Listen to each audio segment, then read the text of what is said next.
Okay. Oh hey guys, gals, and other pals. Big news! I'm now completely bankrupt. Oh, I also have this now. The Switch 2 has caused a lot of controversy, and now that it's released and I have it, it's time to talk about all the good and bad things with it, and about who I would and wouldn't recommend this to. Let's start with the issues. Having this thing is expensive. Starting with the console itself, it costs $450 US. And while that is a decently fair price, considering the hardware and upgrades, it's still a lot of money, and the fact that the only other variant is just the MarioKart bundle at a whopping $500 US is very astounding when they could have made like a cheaper variant that's maybe digital only, or just like doesn't come with a dock for the TV. The fact that your only entry points right now are 450 and 500 is pretty bad when we used to have entry points of 300 and 200 for the Switch 1. Well, if you can get over the console price, and the fact you'll have to wait a couple years for a cheaper variant, you're still having to pay a premium for first-party games, just like the Switch 1. Everything is $10 more. The standard price for new first-party games is $70, whereas the mega popular titles are going to be $80. Yeah, that's right, Mario Kart World is $80, and might I say, as much as it is a good game, and more worth $80 than some games are worth $70, it's still not that amazing and awesome of a game to really be getting that price. But ever since Tears of the Kingdom, Nintendo is basically making a policy of being extra greedy for no reason and charging $10 extra for their more popular games because screw the consumers, we just have to deal with it and keep mindlessly consuming like the good capitalists we are. What the hell is this? I don't think Nintendo understands they could have sold more copies of Tears of the Kingdom if they just charged it the normal price, or that they can sell more copies of Mario Kart World if they also do that. But Nintendo hasn't been known for making smart decisions. Exhibit A, the Virtual Boy. Depressing fact, Welcome Tour exists. This tech demo costs $10 to purchase, and at least $95 to 100% finish, and I have unfortunately found out people have bought this. And boy, do I feel that Hulk rage. Well. Since learning that news about Welcome Tour, I really need to take my anger out on something. And since I don't have a wife or husband, I'm gonna take it out on this Wii remote. You stupid little shithead. This is all your fucking fault, you know that, you little piece of shit? Yeah, I think it's a little too late to stop Nintendo from being extra greedy when shit like this happens.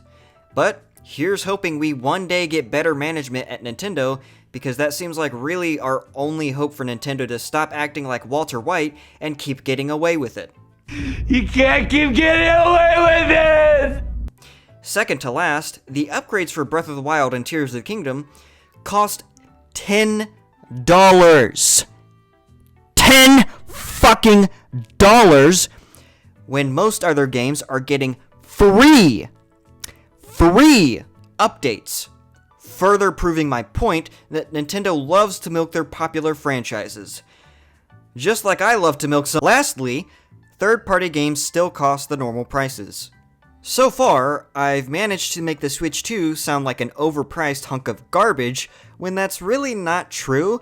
It is overpriced for some people that already have these third-party games on other platforms and don't have a Switch 1 library, whereas if you haven't had some of these third-party experiences, really want those first-party experiences, and already have a solid library of Switch 1 games, then it is fairly priced, with an asterisk. Yippee, says I, who bought a $450 console to play all the games I already have with slightly more pixels and frames.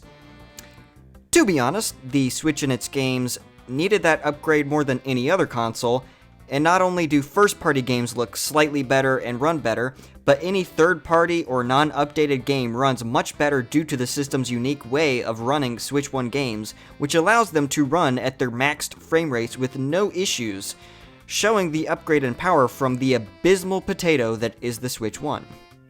In general, third-party games will run from decent to pretty good on the Switch 2, which is great for the people whose only option for playing these third-party games on the go is the Switch 2, and speaks well for better third-party support in the future.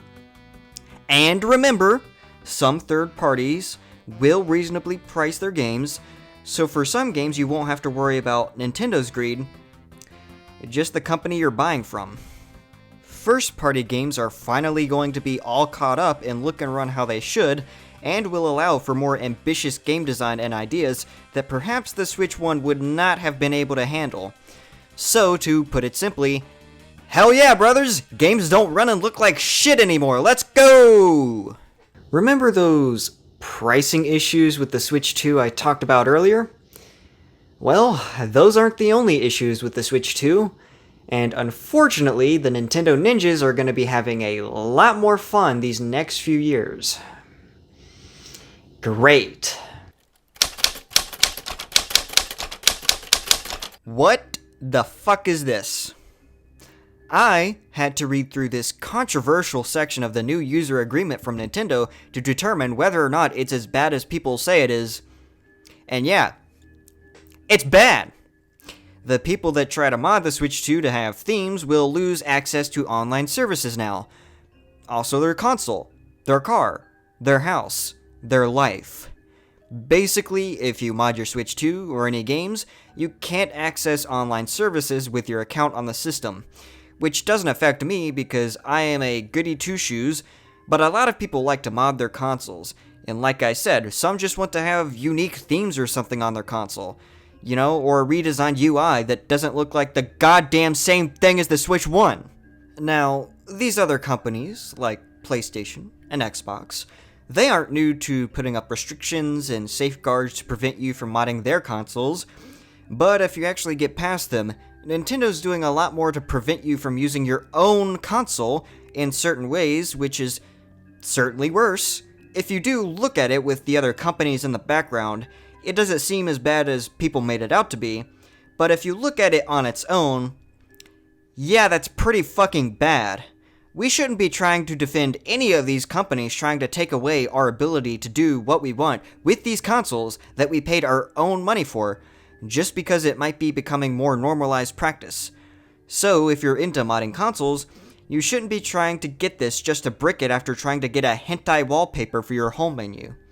And if you aren't into modding consoles, you don't have to worry about accidentally making your system unusable. You just gotta keep being disinterested in modding, or the Nintendo Ninjas will hear you and come after you. So the Switch 2 launched with one new first-party game. Only one because we don't mention the unwanted child. Mario Kart World, the newest entry in the Mario Kart series that I may or may not make a full review video on. Probably not. It depends on how lazy I'm feeling. Is an amazing game that isn't worth $80. But hey, it's still amazing. I personally love the new open world with all the collectibles and missions in it. I also just like driving around and taking in the environments and vibes because, damn, this game is a vibe. I've actually been wanting an open world Mario Kart since I played Moo Moo Meadows on Mario Kart 8 Deluxe and was like, damn, I want to drive out there. And now I can. To me, the open world delivers, but if that's not what you're interested in, maybe you'll like the new Chaotic Knockout Tour mode, where you compete in an endurance race and try to make it to the end without getting eliminated. Overall, Mario Kart World is a solid entry in the series that's actually trying to experiment and push the series forward instead of using the same formula as before. Oh boy, Donkey Kong. At first, this game looked decent with the destruction mechanics, but after they showed off everything this game is gonna have to offer, I mean transformations, a fucking skill tree, I still don't have it, but I really fucking want it. And Metroid Prime 4, that's coming out this year too. That's going to have mouse controls and a 120 frames per second performance mode.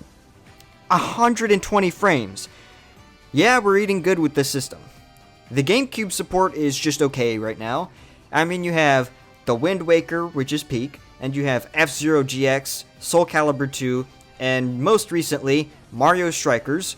4 very good games, but still, just a couple more games would have been better. You know, because right now, it's just 4. We only have 4. I understand they'll add a game every month or so, but I still would have liked a larger selection at launch. I mean, at least have Mario Sunshine on here, for God's sake. It's been too damn long. In general, the system feels better. It feels better in the hands, the Joy-Cons feel a lot nicer, especially in the grip. The screen is much bigger and nicer than the original Switch one, and it actually has an integrated voice chat, so you don't have to use the dumbass mobile app for voice chats. Not really enough general enhancements and quirks to make this a standard next-generation Nintendo system. Just think of it like the Super Nintendo, which was pretty much just a standard upgrade from the NES. I understand not a great comparison, as the Super Nintendo was far, far more of a leap forward, but still, don't worry about Nintendo doing quirky and unique things in the future. The current management is not reflective of the actual creativity at Nintendo from the developers, and I'm sure the developers actually doing the good stuff at Nintendo wouldn't actually want to screw us over that badly. So, let's just focus on management when you see these issues, because that's the core issue that's behind it. And it's a little too late to do any kind of boycott against them right now, because this has already become the fastest selling video game console ever, somehow. Well, that's the Switch 2. Overall, a good console with many games to look forward to, and a really nice upgrade from the Switch 1.